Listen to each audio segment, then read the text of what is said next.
Hello, Vidargavia here, and welcome to this Minecraft 1.13 Sugarcane Farm tutorial. Now, last time we visited this subject, we did this farm behind me here.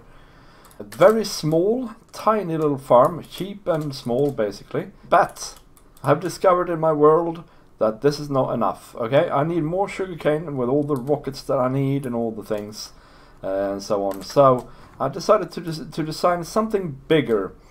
And I decided to revisit an old concept and try and update it for 1.13. So this is the result, our new, bigger Minecraft 1.13 Sugarcane Farm. And there's actually an even bigger version as well here. That should hopefully provide you with all the sugarcane you could ever need, really. Especially in a single player world. What is the deal, guys? The sugarcane is picked up with a minecart. And this minecart goes under both the water and the sugarcane. So this is actually a lossless sugarcane farm. And you saw one modification here. There's magma blocks underneath the water. That is for a specific reason that we will go through right now. So in 1.13, if you throw some sugarcane into the water, you will notice that it floats. Just like most other blocks in Minecraft, it now floats. And that means that the rail underneath cannot, the Minecraft hopper cannot pick up the sugarcane when it's in the water. However, if we have magma blocks here, they will pull the sugarcane down so that they can be picked up by the minecart. So that is probably the biggest difference between this farm and previous versions of this farm. Another difference can be seen in this bigger farm. In this little farm, the minecart keeps going and going and going. But nowadays, redstone is really laggy, and having minecarts going backwards and forwards also causes lag. This obviously sorts that out. Basically, this minecart would only go if either side has been fired. So the reason for that is that the redstone here is activated by whichever observer happens to fire, and that fires this observer, which locks this hopper, which is detected by this dropper, which is detected by this observer. And this contraption is quite cheap way to transport a signal downwards, and it's lag free pretty much. And then that is picked up by this redstone signal, and it's just put into this block. And I have the same thing on the other side here. So that's the other new thing. Now let's have a look at what you need to build this farm. So to build a single version of this farm, you will need 16 observers, 14 normal pistons, a redstone repeater, 2 hoppers, a dropper, and a third hopper in the form of a hopper minecart, 5 rails, and around about 32 powered rails, around about half a stack, around about a stack of redstone. Maybe you don't need exactly that much, but you need a bit of redstone, a bucket of water, some sugarcane, 14 magma blocks, 3 glowstone or other light sources, 2 chests, and a bunch of blocks, glass, and grass or dirt blocks. So to start building this farm, you need to make a little trench, 14 blocks long, like that, and you need to make it 2 deep actually, so go ahead and make it 2 deep. Then you need to take your magma blocks and chuck them in at the bottom here. And this is where the water is going to go later on. So, next step here is to build a row of blocks behind here. Like that. And then you can take some of those blocks and replace them with a glowstone. So you can maybe take that one, and then something in the middle here. That one, or something like that. Do that however you want. Now the important thing is that all the spots here needs to have a light level of 9 or above. The next step is to place the pistons, and you just place them on top of the row of blocks you just placed, like that. And then you go on and grab your observers, except 2 of them. So grab 14 observers, go behind the farm and place the observers like this. So far it's very similar actually to that farm over there. Now you need to place another row of blocks underneath the observers. And an extra block out here on the end. Take your redstone and place all the redstone, well, place a block of redstone. Place some redstone behind all of the observers is what I'm saying. Now it's time to do something about the rails. So grab your 2 last observers, one of the hoppers, the dropper, and more redstone. And we take away this block, replace it with a observer by going underneath it like that, so that the observer is watching the top here. Place a piece of redstone on top there. Place the dropper 1 block below the bottom of the observer, so that there's 1 block's gap. And then place the hopper in between there.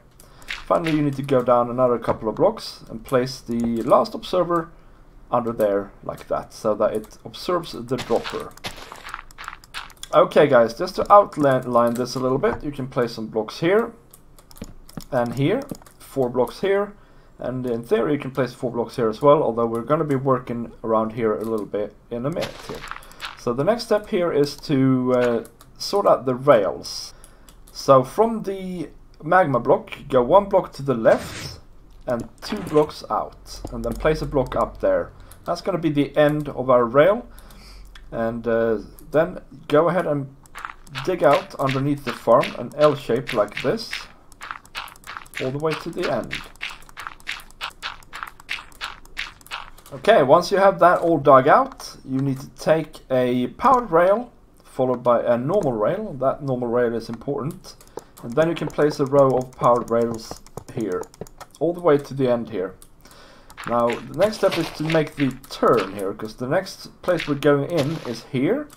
So what you want to do is you want to place a additional powered rail, and then 2 unpowered rails like that, and then continue with the powered rails like that. Now, in order for you to get down there, of course, it's probably wise to dig out 2 blocks here, and also underneath the magma blocks.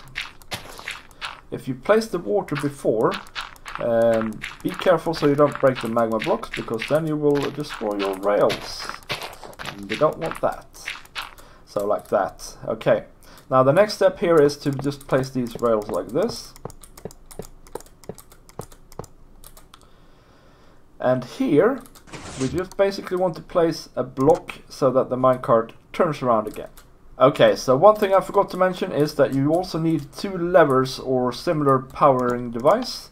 You place them on the side here, like that, and that powers this row of the track, but it also powers the one underneath it here. So now you should be able to try your rails out, just to make sure that they work. Grab your minecart with a hopper, place it on the rails there, and just give this a bit of power, and they should go all the way there, and then come around here, bounce back, and stop again on this track here. Okay, next step here is we need to take this redstone signal and bring it up to this block. So we do that simply like that, and then we need to take our repeater, place it next to the observer there on 4 ticks, take some redstone and place it like that. Now if we update one of these observers, this rail should go. You can test that out already by placing a block there. You can see the minecart is going, and then it should stop again when it comes back.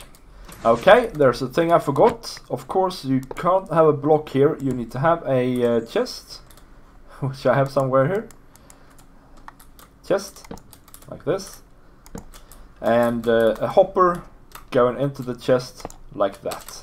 And then you can place your rail back on top here, and then place the minecart back on top of the rail. Okay, because we're done with the rails now, we can put in these blocks as well, and now it's time to just build this up to 1 taller than the observers, and on this side.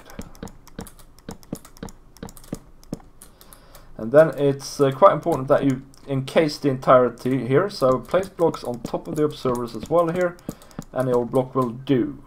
Now it's time to do some decorations. Maybe we can put a row of these nice dark oak logs here, maybe go underneath here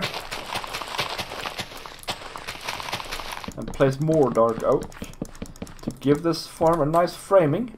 Break out your glass, and leaving 2 blocks gap there, just place in the whole thing here. Like that. Final steps here, guys. We need to place the water in here. So you need 2 buckets probably, but we're in creative, so we can just spam click here. Make sure that all this is water sources here. And you should see that it starts to bubble a little bit, but interestingly enough, if you throw in some stuff here, it'll start bubble even more, which I think is a nice, awesome effect. Final step here is to place the sugarcane on all these spots here. Get out of the farm. Plug the hole, and you are done. And here is the farm in its entirety in sped up mode here, guys. And so as you can see, as soon as 1 sugarcane grows to 3 high, all of the pistons will fire, and the water is bubbling because there's sugarcane in it. But as you can see, it slowly disappears here, meaning that the minecart has picked up the stuff. Now when you speed it up this much, the minecart probably won't have time to unload. But as you can see, we get our loot in this chest down here. It's easy enough to put a little item elevator or something in if you want to have it more conveniently up here. Alright guys, that was this Minecraft 1.13 Sugarcane Farm. I hope you enjoyed it, and I hope you find it useful in your own world. This is much more efficient and producing much more than the previous one. Of course, it's a little bit more costly to set up as well, but given how much we use rockets nowadays, it's probably a well worth investment. Anyway, thank you very much for watching, guys, and I will see you next time. And bye!